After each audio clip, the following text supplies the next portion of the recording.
So I'm Vikki Coombes, and I am doing a series of chats with people with multiple passions other than myself. So you can hear that there are many, many different ways of weaving your multiple passions into a life that you love. And now I'm having a conversation with Beth, and I'm very excited about this because Beth and I met on our very first day at law school in New Zealand, way, way, way back, only a few years ago, obviously. And we're going to explore a lot about where, for her, she's at around multiple passions, but also a little bit around one of the common challenges that people who have multiple passions tell me they have, which is around friendships and sustaining friendship over time and space. So Beth and I can share some of how we have done that because we live in different countries. So Beth, tell us a bit about yourself and about your journey into recognizing yourself as a person with multiple passions.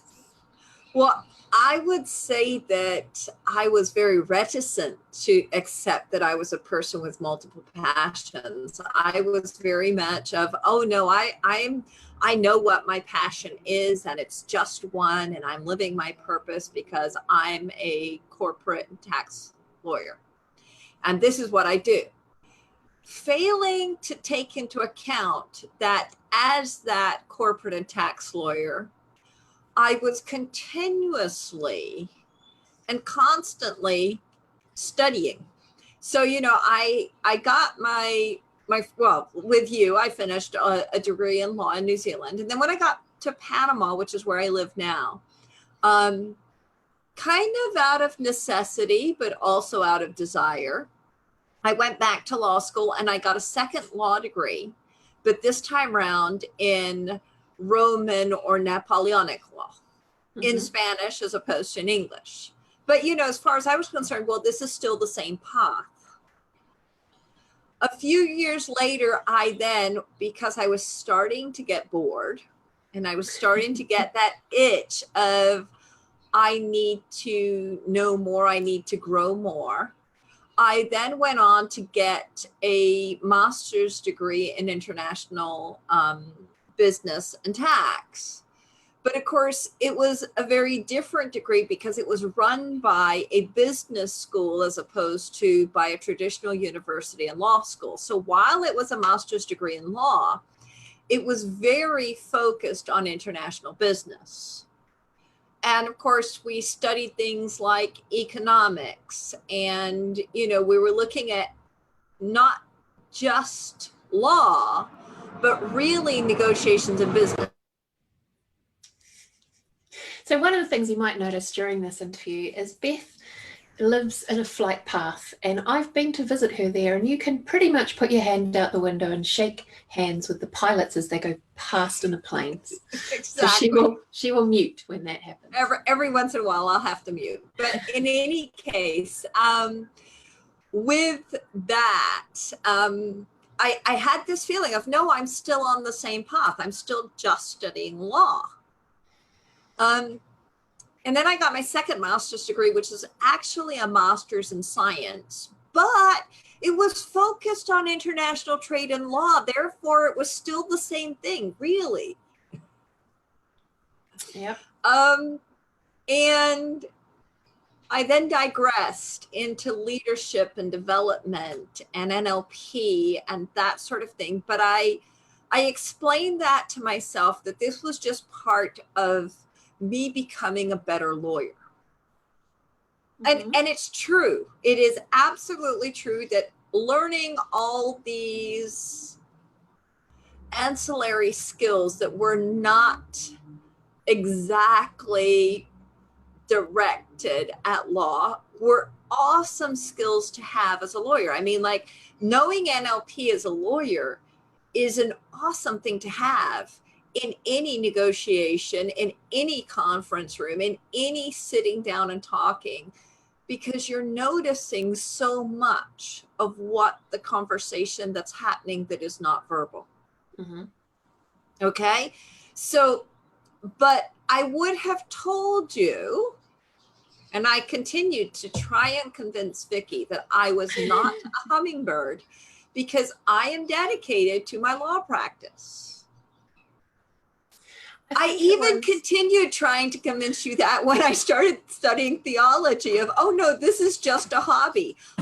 I'm studying the spiritual stuff just, for my personal benefit and interest because I have enough law degrees. And the fact that I have, branched off into completely unrelated areas is totally irrelevant. I'm still practicing law. Yes, and I think the particular day when I said to you, I'm sorry, was when you told me, so we were talking about the law firm, you were telling me about your theological studies, and you mentioned you wanted to learn the cello, and you mentioned some sort of exercise type thing you were exploring and looking into, and you were doing some coaching studies. And I said something along the lines of, I'm sorry, what exactly is it about you that is not a hummingbird? Right. And I was still holding fast to, but I'm only working at one thing. And it was then that thing of, oh, because I'm defining myself according to my job, not according to my passions. Yeah. And actually, when I became open to defining myself according to my passions, a whole lot changed in my life. I actually started doing a lot more in coaching, and I even went and flew to London to study embraining with Vikki at one of her coaching seminars. And I will say that was life-changing because I had just in November of the year before, and I went in January to do the coaching, but in November I'd gone to a women's retreat. We were really focused on finding your happiness. And I'd already had with Vikki this conversation about hummingbirds. I'd already come to an understanding of, yes, okay, that I am a hummingbird. It's okay. I can accept that now. But I was still living in this bubble of, but I'm a lawyer. And at this women's retreat, I finally sat there and said, I'm a miserable lawyer. You're a very good one, just not happy about it. Exactly. An absolutely phenomenal lawyer. I have the knowledge, I have the skills, I'm really good at this job, but it does not fulfill my soul. And when I went to London then in January and did the embraining coaching, it was supposed to just be another, I'm doing this for myself out of interest because I really want to know more about this. I had no intention at that time of making any changes in my career. When I finished the 4 days of training with Vikki, I was like, how can I not change the world and change people's lives?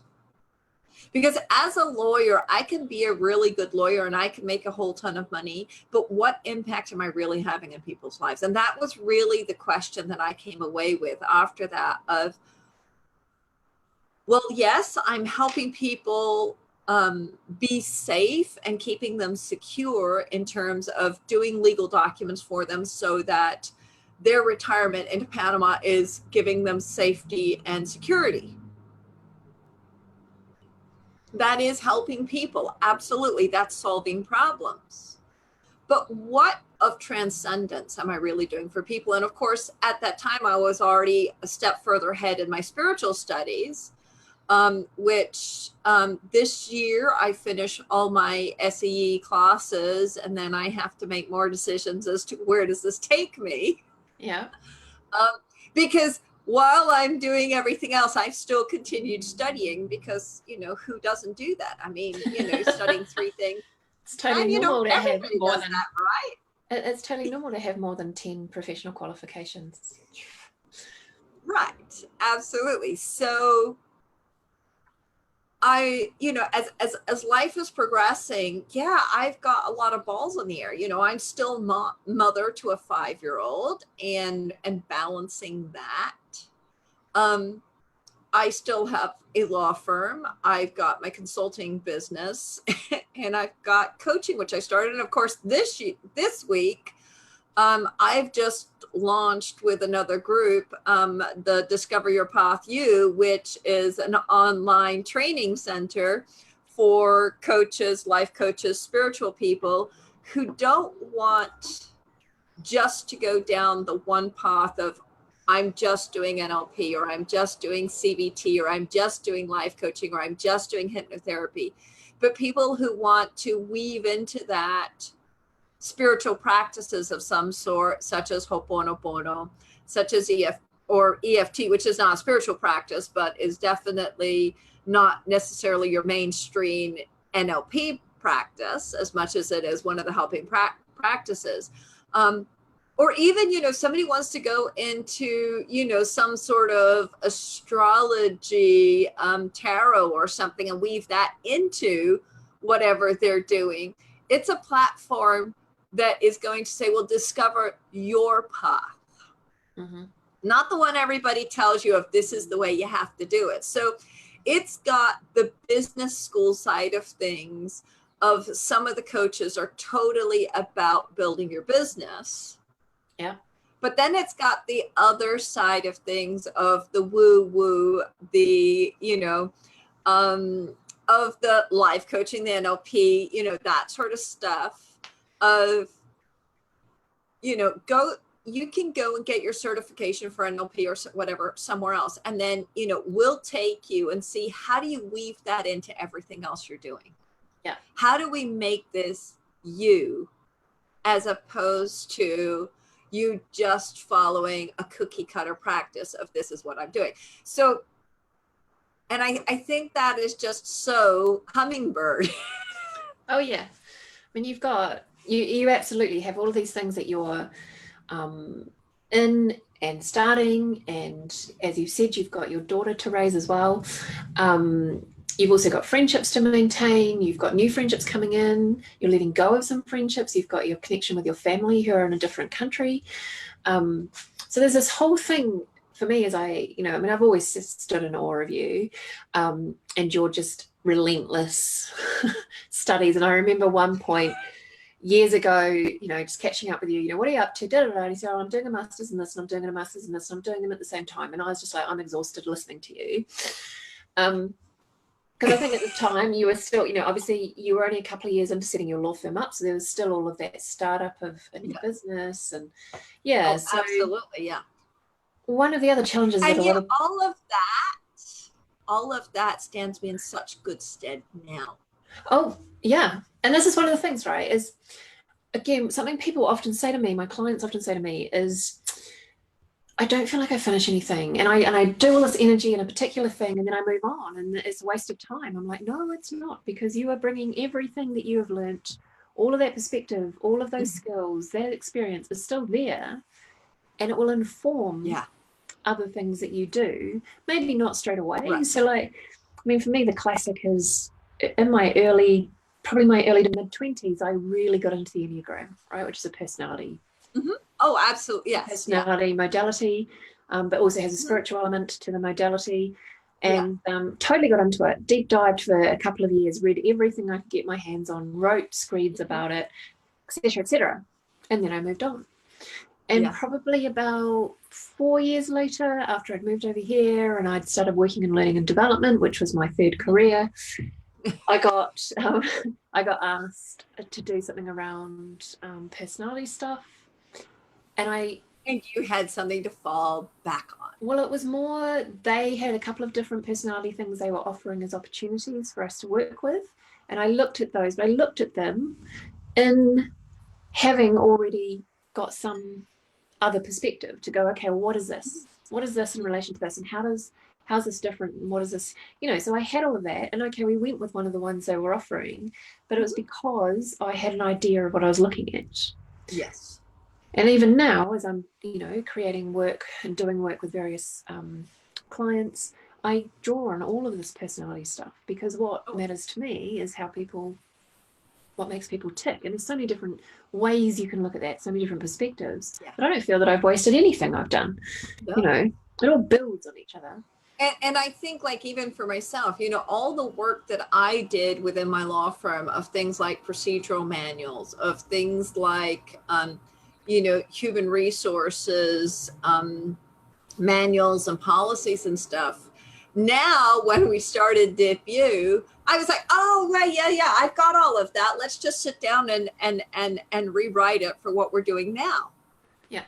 So as we're doing Discover Your Path, I'm already sitting here going, well, let's just reuse content. And I'm sitting down with somebody who's a university professor who's got a different perspective because they come from that environment with those sorts of policies and procedures, whereas mine is very much private enterprise and this is how we do policy.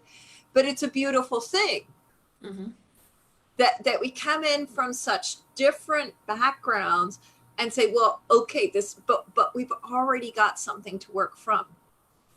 And the other thing I say is every time you rock up, whether it's a new job, whether it's a new hobby or a new community you're getting involved in or a new group of friends, you automatically walk into that with multiple perspectives. And that's one of the gifts that you bring to that, because people who are passion flames, so they've got their one thing and they're absolutely into it and they're running with it, and people, and even stalwarts, so stalwarts to me are the people who are very, very hardworking, good at what they do. They've got a selection of things they're into, but those don't really change, Right. Yeah. There might be a bit of variety in that, but it's kind of contained, and that's what they keep. They're very loyal to it. Yeah. And they don't have that driving need for change and variety that I think defines us, right? Yeah. So when we are in a group with that, whether it's in a working environment or some other form of environment, we automatically have multiple perspectives that we're bringing into that, which a lot of those people may not have because they have followed or they've stayed within. So, early days of your law career, you would have had certain perspectives you were bringing, although very quickly you brought multiple perspectives because you moved countries into a very different legal framework. Right. Yeah. But it's that kind of gift, I think, that we bring into the world that we often undervalue because to us, it's our normal. It's always a surprise to us. Absolutely, yes. I know for myself, there have been times I've been surprised that the other person doesn't have multiple perspectives. I find it completely normal, in my perspective, that I would be a lawyer studying theology, being a coach, and, still completely, I can sit down and do accounting. Of course. Yeah. I've done, I've had to work in that environment as part of my business for the last 20 years. So of course I can tell you about what basic accounting rules are. That to me seems perfectly normal.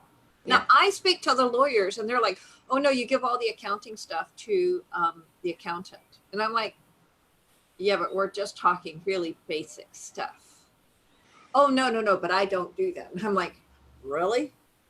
How can you not know how do you not know your numbers? Because to me, I'm like, but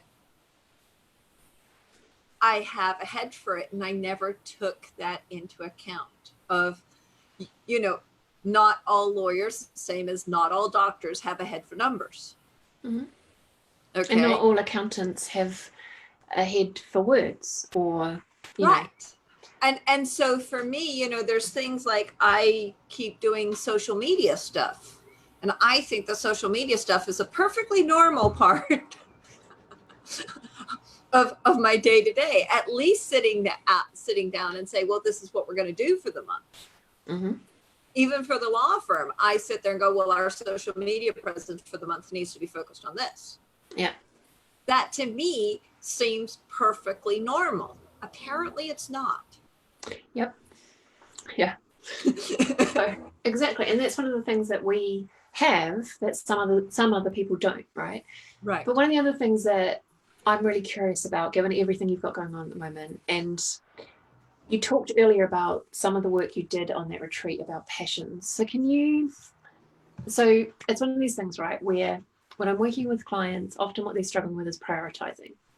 Choosing what it is that they focus their day, their energy, etc. on. Okay. Particularly those who have young children, right. who feel, often when they come to me, they feel they have very little space outside of raising the children to focus on other things, right? And particularly if, like you, they've got small kids and they're working, so that they're bringing in an income in order to support themselves.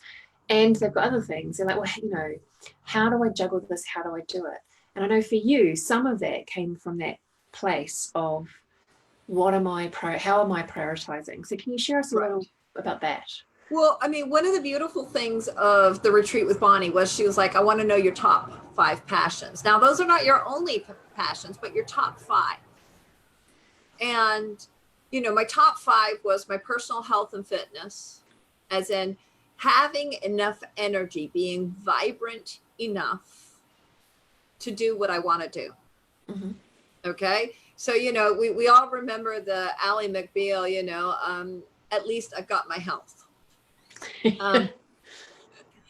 And when you don't have it, you really do notice. Okay. So one of my top things was, you know, I want to have the health and vibrancy. Mm-hmm. I want to be leaving and building a legacy. And I haven't been overly specific about what that is exactly, because I don't want to get drawn into it has to be this. But I'm consistently asking myself, am I building my legacy? Mm-hmm. Am I building what I want to impact the world with? Okay. I'm consistently working on my financial abundance. Where does this play in me having streams of income? And I say streams of income because I've been in the position where I've only had one income stream, and that's been affected. Yeah. And I'm having my world rocked, and I don't want to ever be there again. Yeah. So yeah, there is for me that question of, is this going towards my income streams? Mm-hmm. And this is one of the beauties of having multiple passions of, oh, look, I can use my multiple passions to create multiple streams of income. Yeah. Okay. There's also that, am I exploring the world? Yeah. And exploring the world might be as simple as just a walk in the park. But it's that getting out and being in that curiosity and that exploration of, you know, so what are we going to do today? You know, obviously, the more travel that involves, the happier I am on one level. Yep. Okay. Because that to me is a passion of, you know, when I say exploring the world, ideally I want to be exploring the whole world. Okay. Mm-hmm. It also includes spending quality time with family and friends. And I would much rather spend quality time with somebody than quantity. And this is really important for me in knowing where am I investing my time. And I love the fact that even Bonnie goes back to, you know, your circle of influence. Who are the top 6 people you're investing and spending your time with? And are those the right 6 people? Mm-hmm. And so I'm consistently making sure that in any given week, I'm spending time with those top 6, even if it's over Zoom, like it is right now with you, of, am I seeing you? Yeah. Yeah. Okay. Sometimes it's not always as much as I'd like it to be, but it's like ebb and flow. You know, it's the consistency of, I'm always building the relationship, but it will ebb and flow like the tides of, sometimes I get to spend more time, sometimes there's less time, sometimes it's in person, sometimes it's over the internet, but it's there. Yeah. Okay. And it's then sitting down, I actually do my planning with vision boards, and I make it quite visual for myself. So I have a year planner, mm-hmm. and those 5 passions are on my year planner. This is how I want my life to be. But then I do a quarterly plan of, what does that look like in priorities for this quarter? Yeah. I then take it down to the month. What does that look like for this month? Because it may be that of those 5 passions this month, I'm only concentrating on 2 or 3. Yeah. Okay. That's the ebb and flow, right? That's the ebb and flow. Exactly. Where I'm catching up a little bit with friends, but I don't have a weekend away this month. That's fine. Mm-hmm. Because in the overall plan of the entire year, it all balances out. And then from there, I'm working on my day-to-day. What am I working on this week? What am I working on today? And sometimes today is focused on one thing only. Mm-hmm. And that's absolutely fine, because I know that in the bigger picture of it all of my passions, all of my purpose is covered. Yeah. So like, for example, with theology and my spiritual studies, I've been studying on this path now for over 2 years. Now, theoretically, I was going to finish December last year. Mm-hmm. I don't say life got in the way. I changed my priorities as to how important it was for me to finish by December of last year, and decided that I could let that deadline slide. That there was other things that I was more passionate about than finishing that by a given deadline. Yeah. Now, it didn't mean that I let it go, that I stopped doing it. I'm not willing to dedicate that much time and that intensity to it in order to finish by that date. Yeah. So instead of taking 3 papers, or it was basically 12 papers a year, I slowed it down to taking 6 papers a year. It's going to take me longer. Mm-hmm. But the passion is still showing up in my life every week. Just instead of being intensive, it's just a couple of hours a week. Yeah. Yeah. And I think, again, so one of the things I talk about is, just because I'm not intensively into something anymore doesn't mean I have zero interest at all. Right. So steampunk for me is one of those, and that when I first came across it, I loved it, right? I was totally into it. I, again, read lots of stuff. I went along to events. I got outfits. I made some stuff, all that kind of thing. And then that ebbed. And yet I still have an affection for it. Yes. And there will be a moment where some event comes up and you go, oh, I'm in. Yeah. Or the other thing that'll show up for me is an art or literature, or what draws my attention there. And I'll sit there and go, actually, I love that piece of art, and the reason I love it is because of its steampunkness. Yes. And I will, and that kind of thing. But I'm not into it all the time anymore. Right. Yeah. So, let's talk about our friendship, right? Because we've touched on that. You've touched on it a bit just then around the whole, your circle of 6, etc. Yeah. But I mean, as I said at the beginning, you and I have known each other since the first day of law school, right? We celebrated my 20th birthday the year we met. Yeah. And yet since... let's not even calculate that. Yeah. Which is only a few years ago, obviously. Yes, absolutely. Since then, you moved to Panama. I moved to the UK. You practiced law. Admittedly, you built your own law firm within Panama under a different legal system. I practiced law for 2 years. That's all I did. I did 2 years, and then I moved on.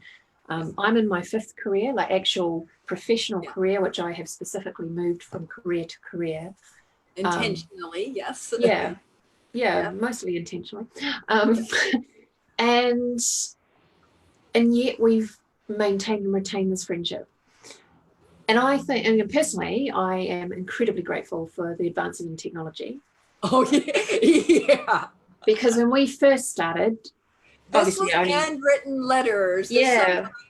Sometimes I finish over the period of a week or 2 or 3. So we'd write these extortionately long letters to each other that, would turn up a couple of months after they'd been written and be totally out of date. And it got to that point where when Beth first moved, the letters were frequent, and then it got further and further and further apart. And then email came in. Yeah. And so then we started communicating like that. But again, that became more and more distant. Yeah. But then things like social media and stuff and travel. Well, but also the ease of video links, which I think makes a massive difference when you are in different countries. Huge difference, yeah. And as you said, I would say probably in the last 10 years, we've upped the travel that we do in order to see each other. Yeah. And And that's been intentional this is an important person in my life, and I will make a special effort for this person. Yeah. And it's things like, and even things like we've managed to coincide in New Zealand, maybe only for a day. Exactly. Yeah. But we've still said, okay, we're both in New Zealand on that day. How do we make this happen? How do we see each other on that one day that we're both there? Yeah. That we've made those efforts. But I don't know, there's also something for me around,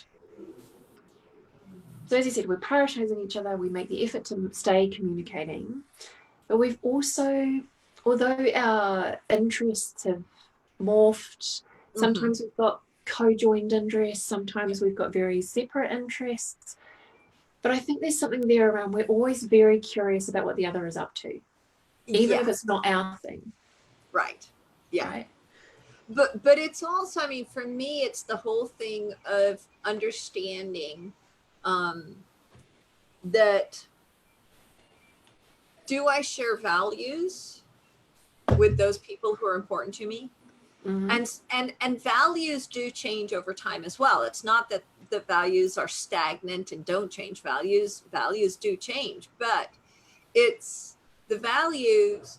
It's the fact that we both love travel and exotic places. When I look at our friendship over the past 20 years, I've traveled so much with you, or to see you, or we've coincided in a place where we're going to meet. Mm-hmm. Because we both have that same passion.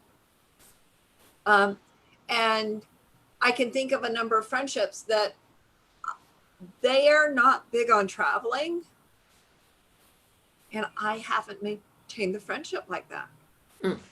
Yep.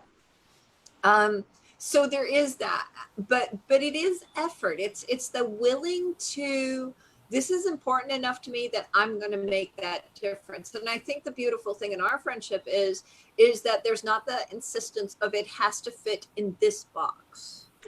Our friendship has changed as we've changed. Yeah. Yeah, okay. So it's evolved, hasn't it? We've both evolved. Both of us at different points have gone through hell and back. Yeah. Thankfully, at different points. So the other one's been able to support. But as we've evolved, we've allowed our friendship to evolve, and how we want that friendship or expect that friendship to show up in our lives. Yeah. Okay. And I think that the hardest thing for me with friendships, and this is probably why it's easy with you, is that people expect you to be a certain way and to stay that way. Yes. And when I'm not staying that way, somehow I'm letting them down. Yeah. Yeah. Because you're changing again. And I look at my friendships here in Panama, and here in Panama, I've changed friendship groups 3 to 4 times, where I could say I was friends with this group of people for this number of years. Yeah. And then I changed what I was doing and what I was working on. And I literally changed to a totally new group of people that I was friends with. Mm-hmm. And then it changed again. Now, some of those individual friendships have stood the test of time, but not the group. So those ones, because I understand how our friendships worked, obviously, because I'm part of it. Yeah. But those ones where you can look back and you were part of a group. So I've also at times in my life been part of a group. Mm-hmm. And one of the things I do work with my clients around is because of who we are and how we are, in a very relatively fixed group of people who have very clear interests and quite a defined way of being friends, and what that looks like and how it looks, we will be welcomed in, absolutely.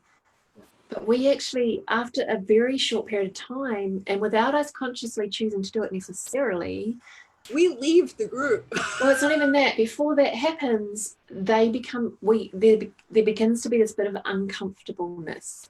Yeah. And that's because we are natural change agents, and we're natural change agents because we're curious, and we're curious about why are we doing things like this? And have we thought about, and it's not that we're saying let's change everything. It's just that, well, have we thought about doing like this? Or, I know we usually go and do blah on Saturday mornings, but what if we even did that instead?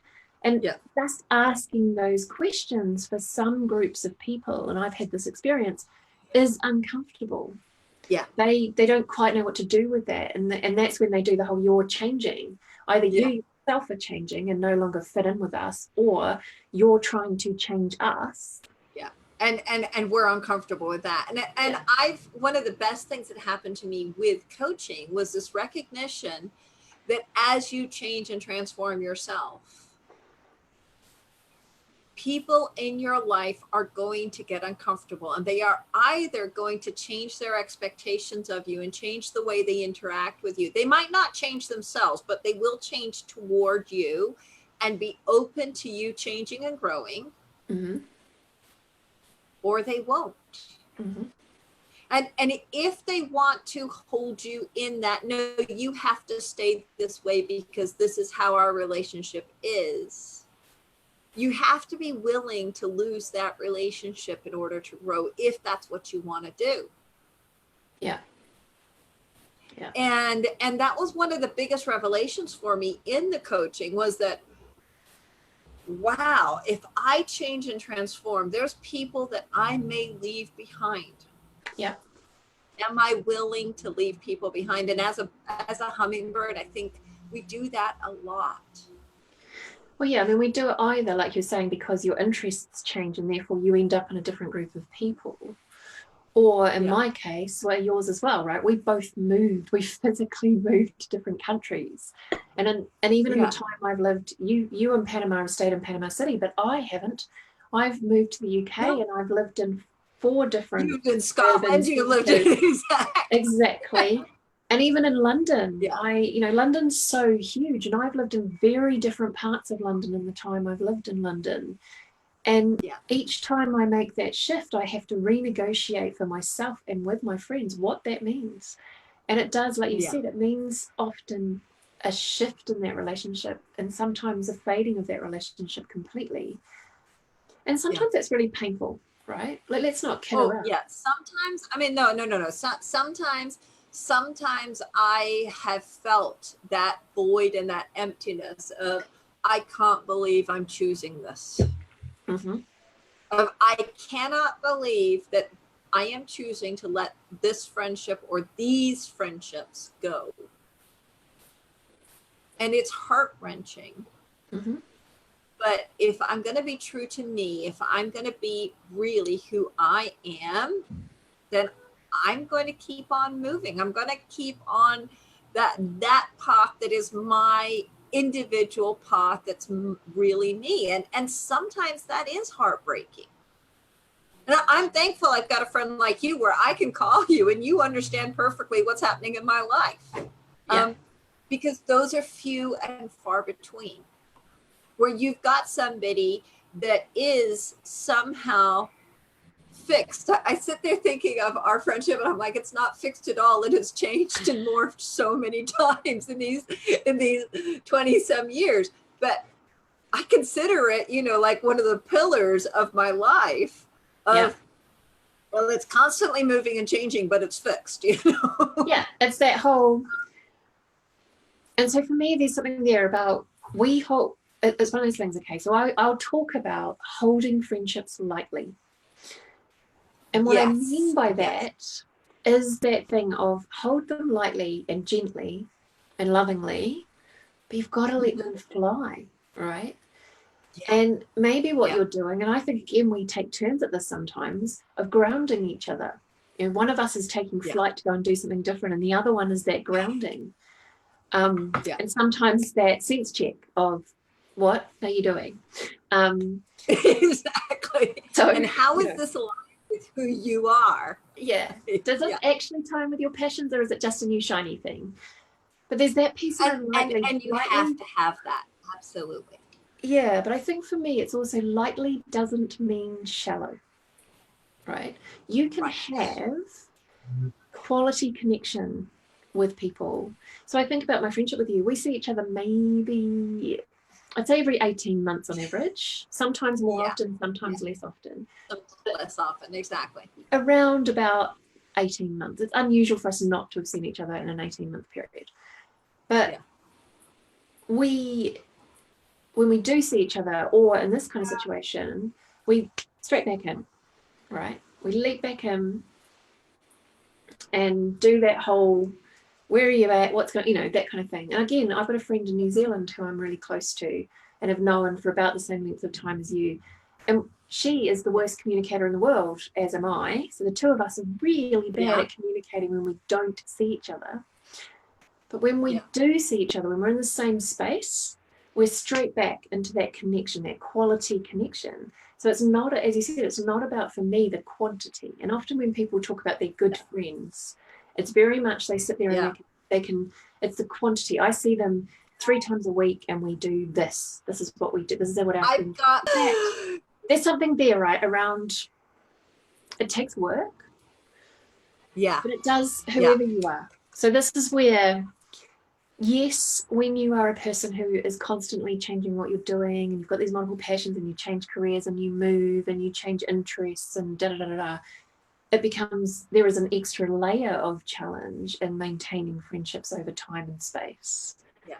However, anyone who has a quality friendship that has got a depth to it has to work at it, right? It has to be open to the fact that sometimes that person's going to be going through a really amazing time. And I was talking to someone the other day. Often people talk about, I know who my friends are when the shit hits the fan, because they come out and help. No, but you also know who your friends are when you are absolutely doing well. Yeah. And they're still there supporting you, and they're your cheerleaders, and there's no sense of I'm losing this friendship because I'm flying too high. Yeah. And also for me, what I said to her when she was using that as her analogy of, well, actually my friends are the ones that have been, I'm kind of like, yes, but I also know that there are times in my life which have been hell on earth, and absolutely some people have stepped up that I was quite surprised by, right? But later, when I was out of the hell and could look back at that, well, actually that's not friendship. No. They're the kind of people that like to rescue, and I needed rescuing. And so they're happy to rescue you, but they're not happy for you to be doing well and not need them. Yeah. Or even to do social stuff. Yeah. When life is just normal, right? And it's kind of like, well, actually, what is friendship? Is that whole exploration? And I think we need a mix of people in our lives. But like you were saying, when you're looking at your closest group, the people that you have that deepest quality connection with, the people you spend the most time with, because they are influencing and entraining you all of the time. Are they there for you when you're flying high, and are the wind beneath your wings and absolutely supporting you? Yes, challenging you and giving you constructive ideas and thoughts, but not in a way that is about pulling you down. It's about building you up and helping you build whatever is new in your life in a way that has strong foundations, right? Yeah. So yeah. Now, before we finish, one of the other key things that a lot of my people that I come across in the communities of people with multiple passions, and I belong to a number of different ones, and this comes up across all of them, is all about that recognition and value and reward for your multiple passions. Now, you were saying earlier that up until recently, you were very much around, this is how I do my income. It's through law. Right. Yeah. You're in the process now of weaving some new stuff into that. Yeah. How are you feeling recognized and valued for your multiple passions as opposed to the one key area that you were focusing on? The difficulty I am finding, and this is a difficulty within me, not necessarily outside of me. Okay. Is that I am well recognized at one level as a coach. I am well recognized as a lawyer.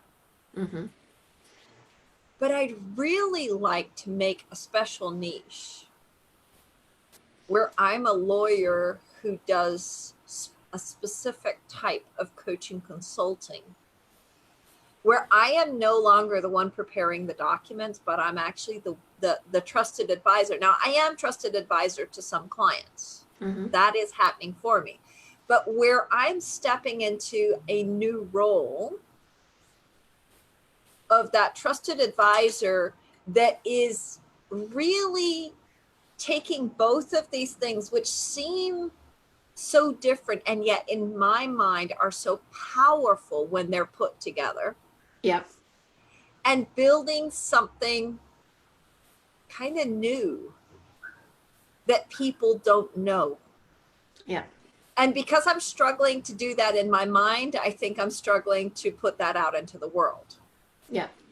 Okay. But I really think that when I've overcome that, what is going to open for me is a whole new world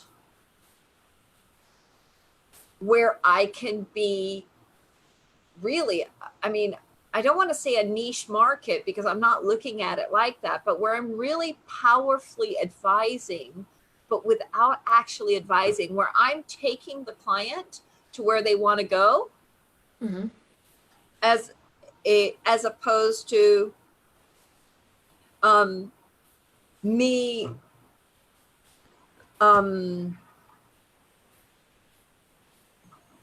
how do I say this? So as a lawyer, usually you're seen as the professional that advises.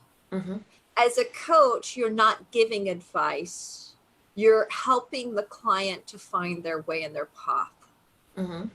Okay.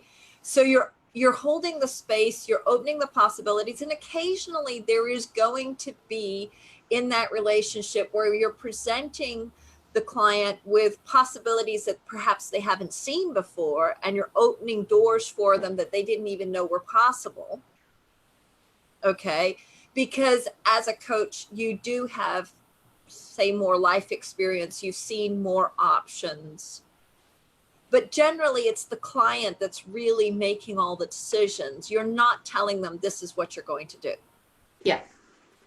And so what's happening for me as I'm looking at this new role is I want to not be the advisor. I don't want to be the one telling the client this is what you're going to do. I want to take more that coaching role where I'm opening the client up to all of the possibilities of what you could do. Mm-hmm. And letting the client make the most informed decision possible. Yeah. Okay. Where, yes, there is advice given, but it's from that other role of I'm giving you options, but you choose. Yeah. Yeah. It's your life, your choice. It's your life, it's your choice. And so I'm still, that's where I'm still in my own head working out how is that going to work?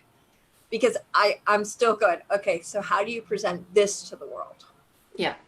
Yeah. And I think that's often a challenge that many people with multiple passions, particularly when they have a business, but even when they're changing careers or they want to move roles and they're sitting there saying to their bosses, I really think we have a need for someone who does blah, blah, and blah. And that person is me. And I think that, when I do that role, when I'm in that role and I do that role, this is how it would work. And this is how the people I'd have to interact with, my key stakeholders, et cetera, et cetera. So it applies just as much in the employment I'm employed as it does in when you've got your own business and you're kind of saying, you know what, there's a gap here. And I'm going to be bringing a couple of different ways of working together into a new way of working. It's that way of being able to articulate it. It's that way of telling a story that resonates with the people on the receiving end, right? And I think often we get so enthusiastic about what it is that we want to give into the world that we use our own language. And I certainly had this when I first came up with the hummingbird analogy. I used it all the time, and a lot of people don't get what you're talking about. Whereas now I start from the point of view of multiple passions, so many interests, constantly moving from one interest to another or one passion to another. Right. And people are like, okay. And then I'll go and I'll talk about the kind of people. And then I'll say, and I call people like us hummingbirds. Exactly right. It's a a different approach, but we are telling the story. So thank you so much, Beth. This has been awesome. And even though we've known each other forever, and obviously I've been part of that journey that you've been on around discovering yourself as a person with multiple passions, I've still learned things today. And one of the things I found exquisite about this series of conversations I'm having is that everyone I'm talking to is a person with multiple passions. Everyone is absolutely doing it in their own way and experiencing it in a different way and weaving those multiple passions into a life they love. And one of the things you and I didn't cover, and maybe we'll have another conversation another time, you touched on it briefly about your planning. Yeah. But almost everybody I've spoken with has an element of that around how do I plan so I can. And you have to, I mean, at least for me, that's what keeps me on track, because bright, shiny objects are constantly showing up in my periphery vision. And it's so easy to go, oh, I want to have that.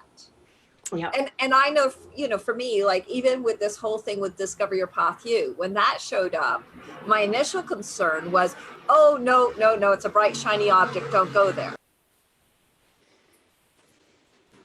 But then I went back to my vision board and said, does this fit in my vision?